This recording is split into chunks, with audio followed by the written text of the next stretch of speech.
The Mark 5 Supra is now sitting at stage 1.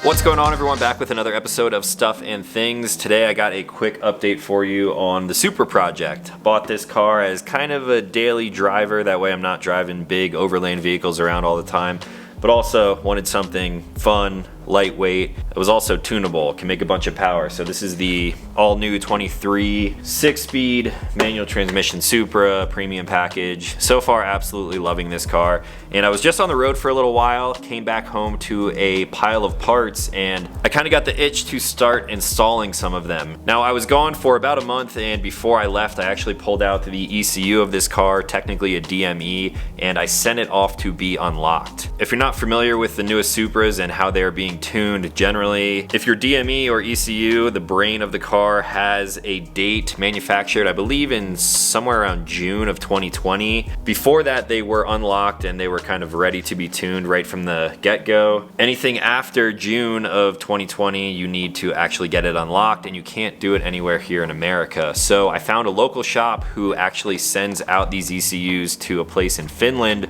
where they hook it up to their computers, they unlock it, and they fly them back here to the States. So the first step for me in modifying the Supra was to, of course, unlock it. That way it can make more power in the future. This thing is now unlocked. The process is super simple. You simply pop this top cover here, undo a bunch of clips. I happen to label them, that way I could put them back in the same order, although there's really only one way that you can put those clips back in. So everything is back installed, the car started right up, and we're good to go. Now, the second thing that I did before tuning this new unlocked ECU was I installed a new cold air intake. This is the Armaspeed carbon intake, and I'm absolutely loving this thing so far. I was going to bring you guys an install video, however, there's already a lot of good information of these intakes out there, so I figured I would just give you some pointers if you are doing this yourself. First up, right here we have the stock intake, and getting this thing out is pretty dang easy. There are just some grommets that are found in 3 different locations. You undo this hose clamp that was connected to this boot. You can use a flathead or a 7mm for that. Once that connection is off, this thing just lifts out, and you're going to want to take those grommets and put them back into the car because that is the same points that the new intake is using. You also need to move the mass airflow sensor over, so you just pull it off with these 2 screws here and install it in the new pipe. So you get this big hunkin' restricted thing out of the way. Next up, this boot right here is held together with a different style, not a hose clamp, but this like C-clamp, and these you can just pry right open with a flathead screwdriver. So you can wedge your screwdriver in there, pop this little clamp off, and then this boot is out of the way. Now, on some aftermarket intakes, they will just bolt right up to this piece right here. This is where like a breather hose comes in. This intake is really made for higher horsepower and more turbo noises because all of this stuff is super restricted. You can see all of the ribs in this. That really takes away a lot of the cool noises that these cars make. So it's kind of like an emission regulation thing. Got that out of the way. This is the last piece. The new intake is going straight up to the turbo, and this one is a little bit tricky to get to. The breather tube on top has 2 little ridges on each side, and you just kind of squeeze them to pop it off. The fitment is very tight on this, and then this whole box is held to the turbo with this little C-clip right here, which was kind of a pain to get off, but same thing as that other clamp. I basically wedged a flathead screwdriver in there and kind of popped it off, and then I was able to stick my hand in and run my finger around this little C-clamp, and I was able to pop that off. This pulls straight off of the turbo, and then you're ready for the install. Now, for the install of this carbon Armaspeed intake, I found the best way to do it was to take the rubber boot and actually get it seated as far onto the turbo as possible, instead of putting it onto the intake and trying to squeeze it all in together. So I loosely put it on the turbo, connected the actual big tube of the intake into there, and I left the hose clamps a little bit loose, that way I could get the position.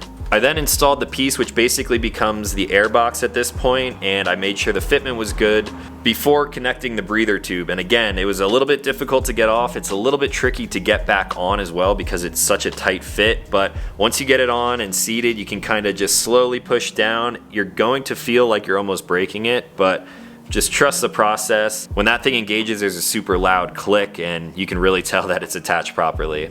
So after that, I just installed the actual filter on the intake and then the little cover that goes over the top. I reinstalled the strut tower braces, and we are good to go. So now we've got the unlocked DME or ECU ready to make more power. We got a lot more airflow going into the engine there, ready to make some more power. When it comes to tuning, there's a lot of different options to go with, and after doing some research, I decided to go with this guy right here from MHD Tuning. This is a little Wi-Fi adapter that you plug into the vehicle, and of course you can connect your phone to it to then install different maps, change all sorts of ratios, and there's a lot of customization that you can do with this tuning unit. Now, since the only thing that I've really done to this car is unlock the ECU and install an intake, I do not have a downpipe or exhaust yet. That's going to be coming for like stage 2 plus. I decided that I was going to keep it pretty conservative, and I just did a stage 1 map from MHD. I opted for their super pack of tunes, that way once I upgrade the car more in the future, I don't have to pay any extra. So I have unlocked all of the tunes that they offer. Again, very customizable too. If you guys are interested in this whole tuning process, I can bring you guys some videos on this in the future. But it was very easy to flash the new tune onto this car. I kept it with the stock downpipe selected, that way in the future when I do change the downpipe, I can change that tune. I'll bump up to stage 2 with a catless downpipe, and then it will actually clear the engine code, which is one of the things that I was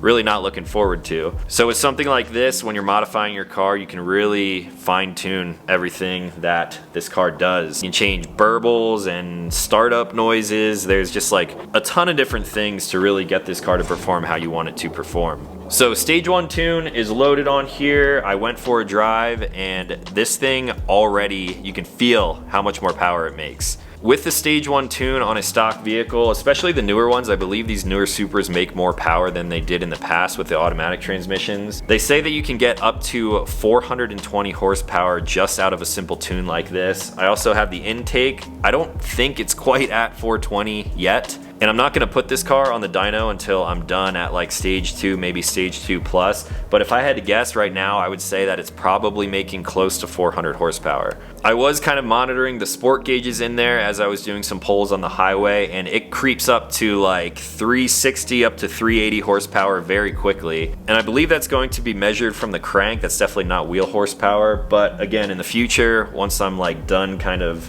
modifying this thing performance wise, then I will actually get it on a dyno, find out real numbers, just because I'm curious. I could maybe do a custom tune as well, since I am in higher elevation living in Colorado, but so far absolutely loving this little Wi-Fi tuning adapter. And now that it is already flashed with a tune, once I bump up to stage 2 or stage 2 plus, it's going to take maybe like 15 seconds to actually put the new flash on here.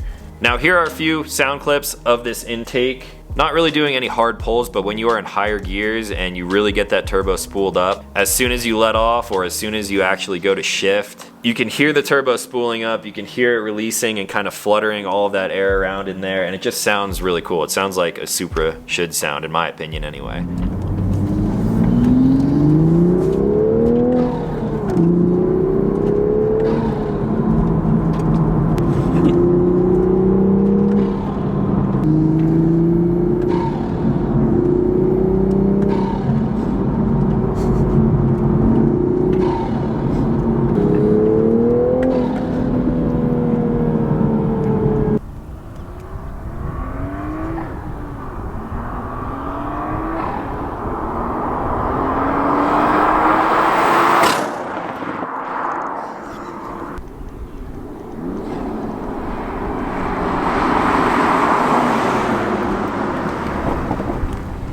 So that is where the car is sitting right now. I just wanted to bring you guys a quick update on everything that's been going on. In a few days, I'm going to be taking this thing in to get some paint protection. Of course, I am going to be wrapping this car, and it's going to look absolutely insane. I got some aero to install, which I will show you guys in the wrap video. Once this thing is done being wrapped, I'm going straight to the shop, and we are going to be going stage 2, maybe stage 2 plus. The plans are catless downpipe, full titanium exhaust, suspension, monoball units for the control arms.